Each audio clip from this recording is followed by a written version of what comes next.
Good morning dear students. आज हम पढ़ने जा रहे हैं पहली कविता। कविता शुरू करने से पहले कवि के बारे में जानना अत्यंत ज़रूरी है। तो कवि का नाम है कबीर, जिनका जन्म हुआ था 1398 ईस्वी में काशी में हुआ था। कहा जाता है कि वे रामानंद के शिष्य थे, यानी कि कबीर के गुरु का नाम था रामानंद। कबीर ने अपनी रचनाओं में स्वयं को जुलाहा और काशी का निवासी कहा है, यानी कि जितनी भी रचनाएं कबीर ने लिखी है उसमें कबीर ने खुद को जुलाहा जाति से संबंधित बताया है।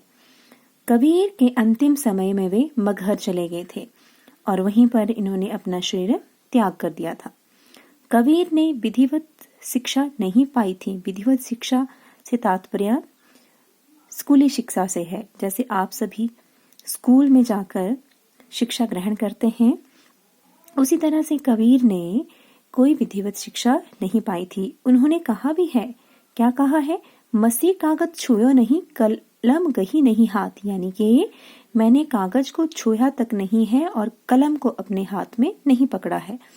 किंतु वे प्रारंभ से ही किसके? संतों और फकीरों के साथ रहे थे, अतः उनके पास उच्च कोटि के ज्ञान के साथ साथ मौलिक चिंतन की विलक्षण प्रतिभा भी थी।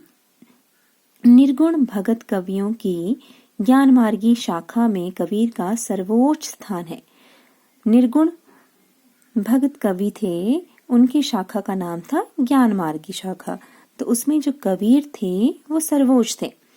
उनके काव्य में धर्म के बाह्य आडंबरों का विरोध है और राम रहीम की एकता की स्थापना का प्रयत्न भी।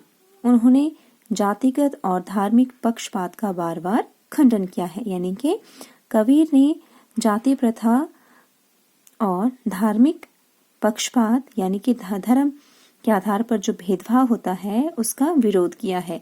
वे हर प्रकार के भेदभाव से मनुष्य को मुक्त रखना चाहते थे और मनुष्य के भीतर मनुष्यता को जगाने का प्रयास करते रहे। कबीर के काव्य में गुरु भक्ति, ईश्वर प्रेम, ज्ञान तथा वैराग्य, सत्संग और साधु की महिमा, आत्मबोध और जगत बोध की अभिव्यक्ति है। उनकी कविता अनुभव के ठोस धरातल पर टिकी होने के कारण कैसी है? विश्वसनीय और प्रामाणिक है।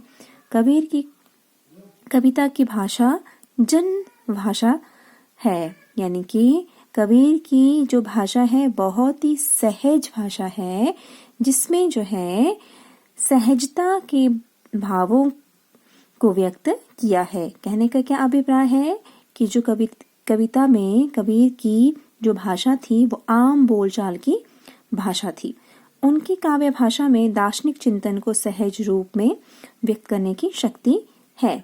कबीर ने मूलतः शब्द साखी रामायणी रचे। उनकी रचनाएं मुख्यतः कबीर ग्रंथावली में संग्रहित है। इनके कबीर ग्रंथावली में ये जो भी रचना इन्होंने रची है, साखी शब्द रामायणी, वो एकत्रित है।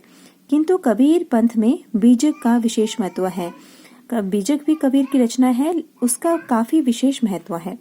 कबीर की कुछ और भी रचनाएं हैं जो गुरु ग्रंथ साहब में संकलित है। पाठ्य पुस्तक में कबीर के 2 पद दिए गए हैं। पहले पद में हिंदू और मुसलमान दोनों के धर्माचरण पर प्रहार करते हुए बाह्य आडंबरों और कुरीतियों की आलोचना की गई है। तो दूसरे पद में कबीर ने खुद को विरहणी स्त्री के रूप में प्रस्तुत करते हुए प्रियतम से घर लौटने की आकांक्षा व्यक्त की है। दाम्पत्य प्रेम और घर की महत्ता इस पद के केंद्र में है।